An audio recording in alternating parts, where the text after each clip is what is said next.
Bismillahirrahmanirrahim. Assalamualaikum warahmatullahi ta'ala wabarakatuh, and a very good afternoon.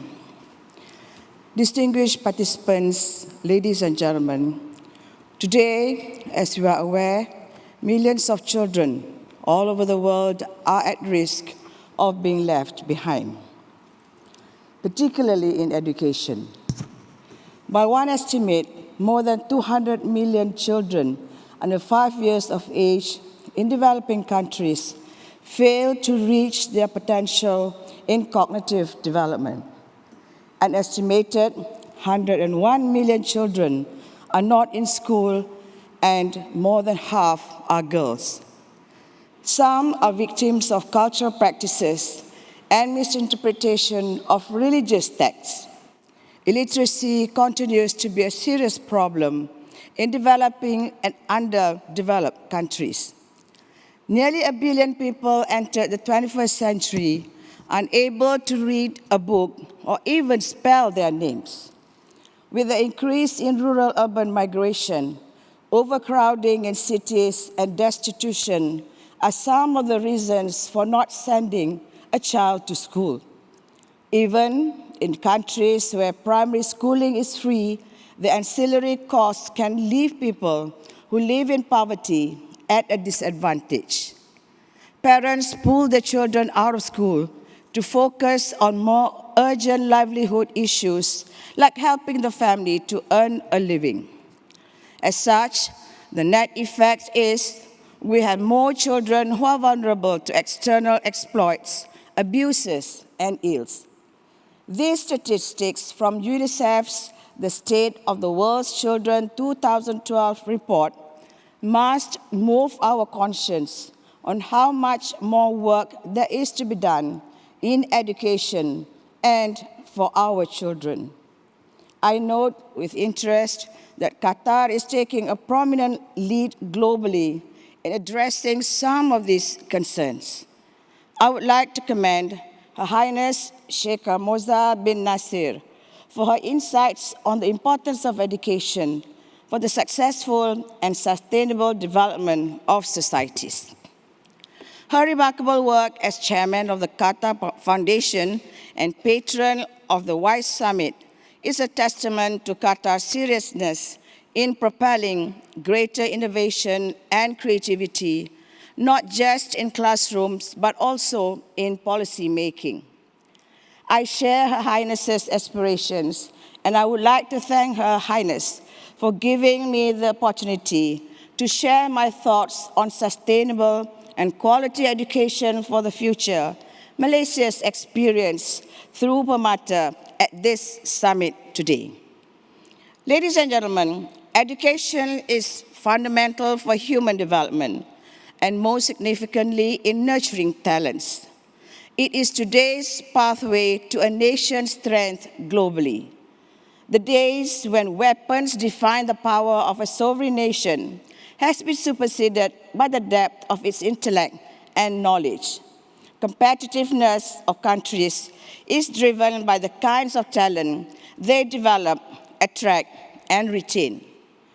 Quality education must be holistic and a prerequisite for sustainable and responsible development of a society and country. It not only contributes to the inculcation of values, ethics, and attitudes, but will ultimately shape the nation's economic growth and social cohesion. Investing in education is also the first step of building a prosperous, peaceful, and harmonious world, because this investment creates a global and societal public good with a positive overall impact and benefits that can be enjoyed by all. Quality education has to be one that is locally relevant and culturally appropriate. It accounts for the past and is relevant to the present and prepares individuals for the future. When we are able to balance these elements, talents emerge from amongst and within us. The relevance of our education brings talent for the times. Imagine a society that lacks access to opportunities for quality education, it will only face the following options in this globalized world: isolation, bereft of a bright future for its next generation. Education has a direct correlation with the state of social, economic, and policy-making systems in a country. This correlation presents a challenge in delivering a future that a country can have versus will have. For instance, it can have an impact on how talents are identified and nurtured in a society. Addressing socio-economic and policy making by far remains one of the most urgent issues in the provision of quality education.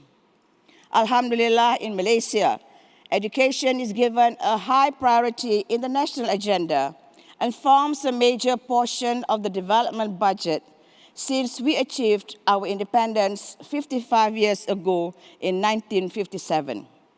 At that time, more than half of the population never had a formal schooling.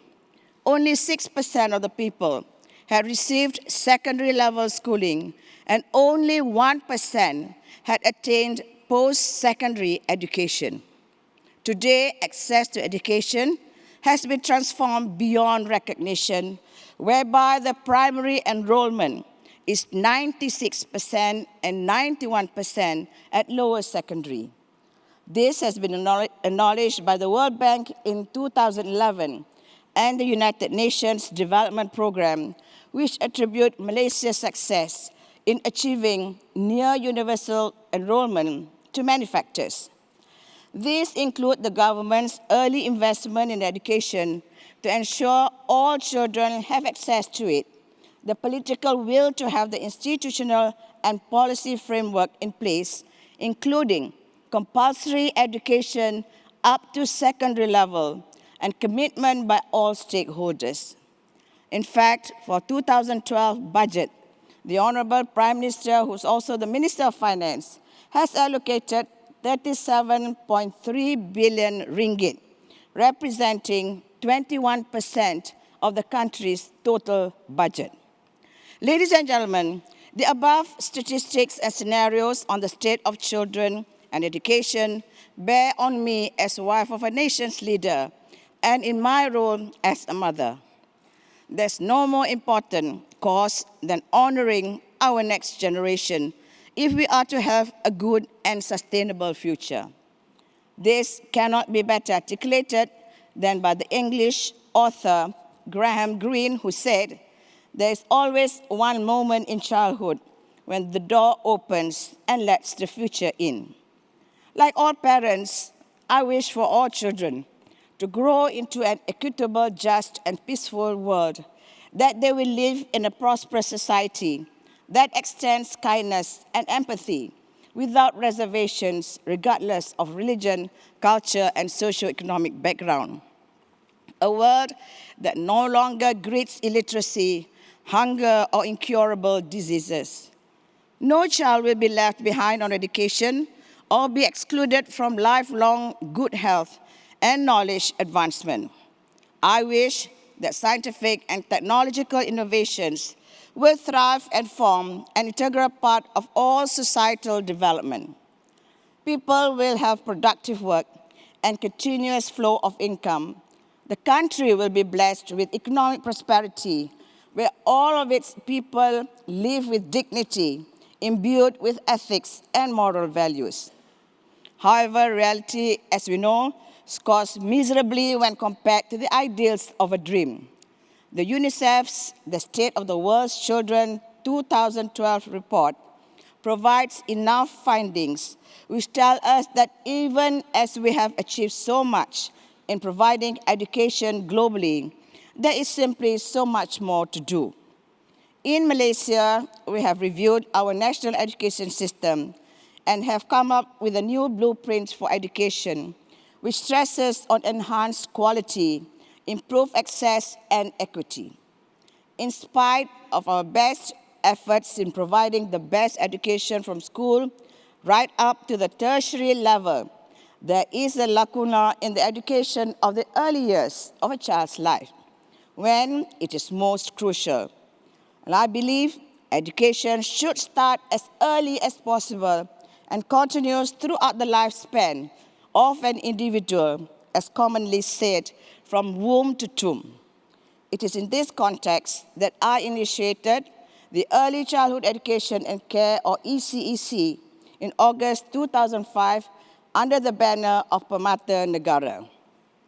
The term Permata in this instance alludes to children as jewels of the nation. Like precious jewels, they need to be exquisitely shaped and polished to bring out their brilliance and true beauty.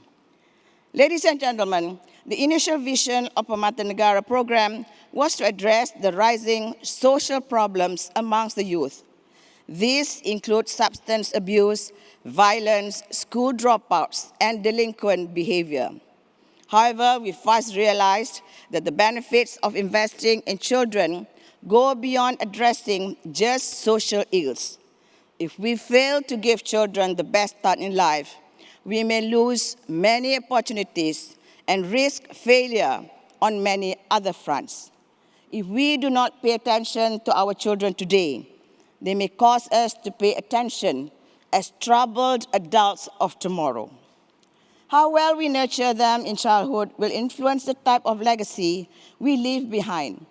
And as President John F. Kennedy once said, all of us do not have equal talent, but all of us should have an equal opportunity to develop our talents. Understanding that the many major threats facing our children today cannot be left simply to chance, we chose to promote a concerted, collaborative effort to save and improve young lives through early childhood education and care. Adopting the theme, "Every child is precious," we envisioned a new deal for children where not just some, but all Malaysian children should have the best possible start in life. Specifically, Permata was set up to give a head start to children aged 5 years and below from rural areas and disadvantaged urban families, empowering youths at risk, as well as nurturing the gifted and talented. Allow me to briefly describe the programs under Permata. The first is the Permata Negara Early Childhood Education and Care, of ECEC program for children aged 5 years and below. And studies have shown that if a child has 2 to 3 years of high-quality early education, it can give a 6 to 12-month boost to performance at 7. The study further showed those who do well at 7 are twice as likely to have a degree by the age of 25. In this instance, the cycle of underachievement can be broken. Starting with 5 pilot Permata Negara centers, the ECEC program is now rolled out nationally to 656 centers, involving more than 27,000 children within the span of 4 years. And each center provides affordable, high-quality ECEC, which emphasizes the development of cognitive and social skills through a learning is fun concept. It also instills confidence and nurtures individual curiosity, interest, and talent in a safe, secure, and loving environment. Teachers are trained based on the national curriculum developed by Permata. Parental participation is a prerequisite. It is worth mentioning here that just after a year in operation, a study by Sultan Idris Teaching University in Malaysia found that Permata children are 1 to 2 years ahead in cognitive, social, and emotional development compared to their peers who attend other ECEC centers in the rural areas. Ladies and gentlemen, to complement the ECEC program, we also launched the Permata Pintar, Permata Seni, and Permata Insan programs to identify and nurture gifted and talented children who excel in academic and religious studies, as well as the performing arts. The Permata Pintar program is aimed at providing education for intellectually gifted and talented children. It is recognized that gifted children need an appropriate, enriched learning environment to challenge them to their fullest potential. The program offers two approaches. The first is the annual school holiday camp for children aged 9 to 15, conducted since 2008 in collaboration with the Center for Talented Youth, Johns Hopkins University. And this year, we also conducted a camp for girls only on the request of the Mohibah Foundation of the Kingdom of Saudi Arabia. The second is a school for gifted children aged 16 to 17, attached to the National University of Malaysia. And the curriculum innovatively combines mainstream curriculum with an international syllabi, university courses, research, and co-curricular activities for the physical, emotional, spiritual, intellectual, and social development. The self-directed learning approach that is adopted allows students to create their own learning environment for personal growth, while teachers act only as facilitators. Our approach to teaching at Permata Pintar emphasizes the concept of learning by doing through inquiry and problem solving. Students are given assignments or tasks that will allow higher order thinking to flourish. Such teaching learning methods help them develop creative and innovative minds and expand their learning horizons beyond their usual capabilities. I'm glad to mention that 15 of our students who scored extremely well in the Scholastic Aptitude Test or SAT examination have been admitted to prestigious universities in the USA at the age of 16 this fall. We also developed our Nobel Mindset program with Nobel laureates in the New York Academy of Science in the hope that they will aspire to become Nobel Prize winners. A variant of the Permata Pintar program is the Permata Insan for gifted children who have the ability to recite the Quran from memory. Permata Insan program emphasizes the development of creativity, soft skills, learning skills, leadership, and a well-planned integration of the arts, sciences, technology, as well as the appreciation of the environment amongst high-achieving children aged 8 and above. Permata Insan curriculum is divided into 4 modules: the Quran and Sunnah, human development, Arabic, and English. The Permata Insan students attend Camp Permata Insan twice a year. The students are also given specific tasks and challenges or special projects that are designed to enrich and stimulate their minds.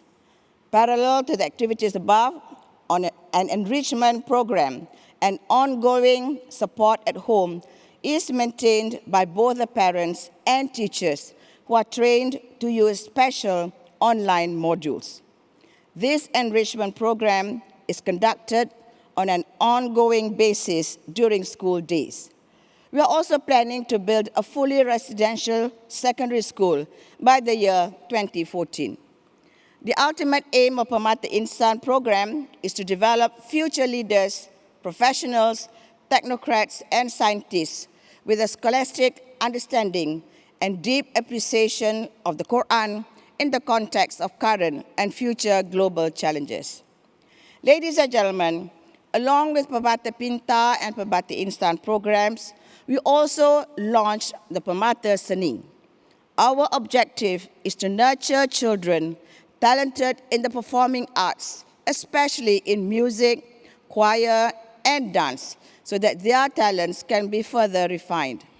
And I'm proud to say that Permata Seni now has its own orchestra, choir, and dance group comprising 139 children between the ages of 8 to 12. And according to research, arts help children use their brains more efficiently. Engaging in the arts stimulates creativity and innovation. The Permata Seni, or Jewels of the Arts program, truly exemplifies the findings of these scholars which is ultimately aimed at developing balanced individuals. Of the current 139 Permata Seni children, 112 of them achieved high grades in the examinations, obtaining first to 12th placement in class. I'm also proud to say that one of the students was accepted by the Juilliard School of Music in New York last year at the age of 13 to do a double major in piano and composition. And meanwhile, another student at age 10 was accepted to be part of the Vienna Boys Choir. The Permata Seni children have demonstrated levels of confidence and maturity beyond their years. It is this confidence that has enabled the children of Permata Seni to participate in various events in Kuala Lumpur, Vienna, New York, Dubai, and Los Angeles. As we focus on nurturing our gifted and talented young, we are also aware that there are many young talents who are marginalized and in some instances at risk if we do not intervene. Therefore, we recently launched the Perkasa Remaja Program, or Youth Empowerment Program, in collaboration with the Youth Empowerment Center at National University of Malaysia. Perkasa Remaja consists of two programs. The first is Community at Youth, an institute project within a low to middle income urban community targeting youth who are at risk. It was reported that at least 25% of youth are at risk unless interventions are provided. The second project is Camp at Youth, which focuses on youth who are already involved in socially unacceptable behavior, such as illegal and dangerous motor racing. Camp at Youth activities are organized in a camp outside the community, and our aim is to focus and build on the strengths of these young people to engage and empower them in their own community, to develop and reinforce positive relationships, to recognize and develop their interests and skills, to give them opportunities for economic independence, and to help them achieve long-term change. Ladies and gentlemen, we have been fortunate that within a span of 7 years, we have not only established several Permata centers, but also several different targeted programs. Permata's success today is due to three main reasons. Firstly, we had and continue to receive the support of the government of Malaysia. The Permata Negara Policy Coordinating Committee is chaired by the Honorable Prime Minister himself. Our budget is mainly from the government. Projects such as this must have the political will to succeed. Without this support, it would have been a real challenge for us to achieve so much in such a short period of time. Secondly, in implementing this project, we worked in collaboration with relevant government agencies, universities, and NGOs. Internationally, our partners include, as I had mentioned earlier, Center for Talented Youth, Johns Hopkins University, Pan Green Center for ECEC in the UK, and Mahibah Foundation of Kingdom of Saudi Arabia for Permata Insan. The collaborations accelerated the implementation of the various programs as there were already existing resources available within those institutions. And finally, a Permata division was specifically and especially created in the Prime Minister's Department to coordinate all Permata programs. Whilst we were very fortunate to have had the support of the government of Malaysia right from the outset, and the leadership provided by the Honorable Prime Minister himself, implementing Permata hasn't been a bed of roses. There were various challenges that we had to face. We had to work hard with courage to convince and convert our critics. We never gave up, despite the pockets of cynicism. As philosopher, poet Ralph Waldo Emerson once said, "Whatever course you decide upon, there is always someone to tell you that you are wrong. To map a course of action and follow it to the end requires courage. Ladies and gentlemen, I've often wondered, despite the significant contribution of early childhood education and care, or ECEC, to the human capital development of nations, why is it that educational policies in many countries tend to trivialize early childhood education? This could possibly be due to the misconception that education at this level deals with only the basic foundations of human behavior. Its delivery is therefore mistakenly seen as simpler and easier as compared to primary, secondary, or tertiary education. A child's learning must start long before the child enters a classroom. In fact, it begins well before birth. It is proven that even the fetus responds to external stimuli. And after birth, learning occurs when they interact with their surroundings at home, with family and caregivers.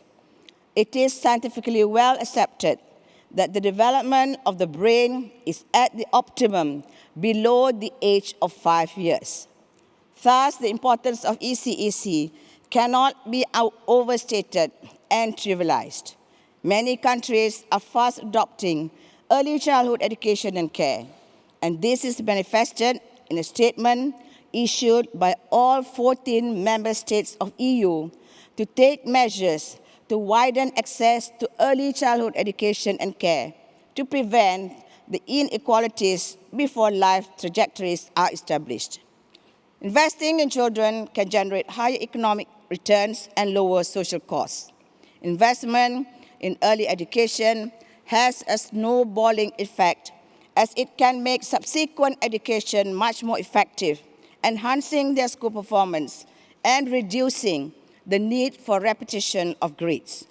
Let me conclude by saying that our future depends on the fostering of a capable and efficient generation of leaders that can take on the complexities of tomorrow's challenges, can see beyond boundaries and limitations, think beyond self-interest, and are committed to a global partnership for peace, stability, and the good of mankind. Let me emphasize again, the journey to produce such leaders begins with quality early childhood education and care, accompanied by programs to identify and nurture special talents in all children, including the gifted, youth at risk, and the displaced children.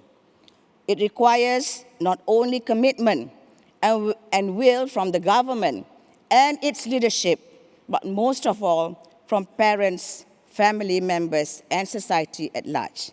And in this context, as the chairman of the PERMATA Foundation, I'm ready to offer our expertise and know-how to support Her Highness's initiative to educate a child.